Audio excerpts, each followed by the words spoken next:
اچھا، اس سبق کی جو مشق ہے اس کے آخر میں ہے اصناف نثر کے بارے میں بتایا گیا ہے۔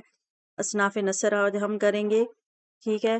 یاد رہے یہ 9th کلاس کی اردو کی کتاب ہے جو ہم پڑھ رہے ہیں نئے سلیبس کے مطابق، ٹھیک ہے، جو نیا سلیبس ہے اس میں ہے۔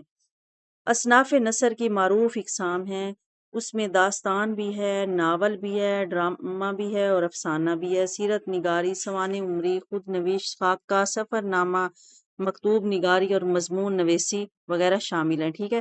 یہاں پر جو اس مشق میں ہے وہ صرف داستان ہے، ناول ہے، افسانہ اور ڈرامہ، یہ 4 چیزیں ہیں۔ داستان کیا ہوتی ہے؟ کہنے کی چیز کو کہانی کہتے ہیں، جو چیز کہی جاتی ہے وہ کیا ہوتی ہے؟ کہانی۔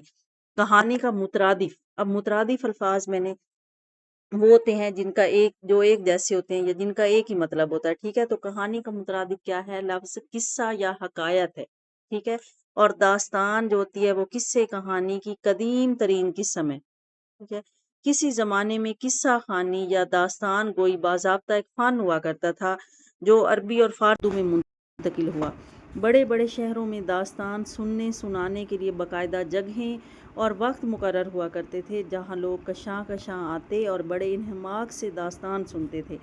کچھ قدیم شہروں خصوصاً حیدرآباد، دکن، دہلی، لکھنؤ اور لاہور وغیرہ میں ایسی جگہوں کی نشاندہی آج بھی بآسانی کی جا سکتی ہے، اور پشاور کا قصہ خوانی بازار اسی زمانے کی یادگار ہے۔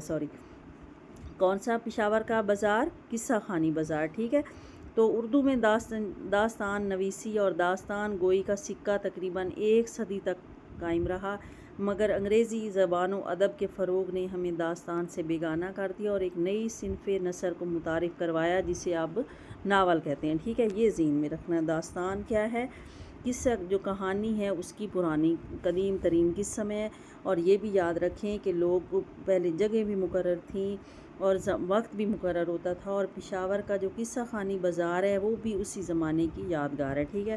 ناول دیکھ لیتے ہیں کیا ہے۔ ناول انگریزی کا لفظ ہے۔ ناول کے معنی ہیں نیا، انوکھا یا چھوتا کے ہیں، مگر ادب کی اصطلاح میں ناول سے مراد وہ قصہ لیا جاتا ہے جس میں واقعات خلاف قیاس نہ ہوں۔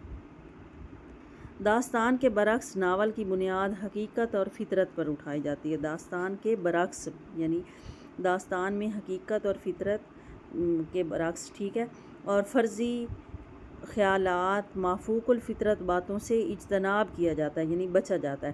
ناول کا موضوع انسان ہے، اور آج کا انسان جن حالات اور واقعات سے دوچار ہے ناول ان سب کا احاطہ کرتا ہے۔ ناول آج بھی پڑھی جانے والی صنف ہے۔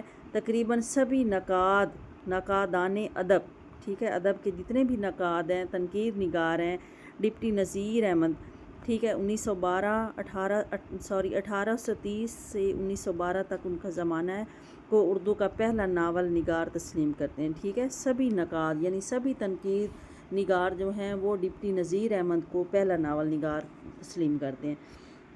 اب افسانہ کیا ہوتا ہے؟ افسانہ، جس کو انگریزی زبان میں شارٹ سٹوری کہا جاتا ہے، یہ ایک ایسی مختصر تحریر کا نام ہے جس میں کسی واقعے، کردار یا لمحے کی جھلک دکھائی جاتی ہے، ٹھیک ہے۔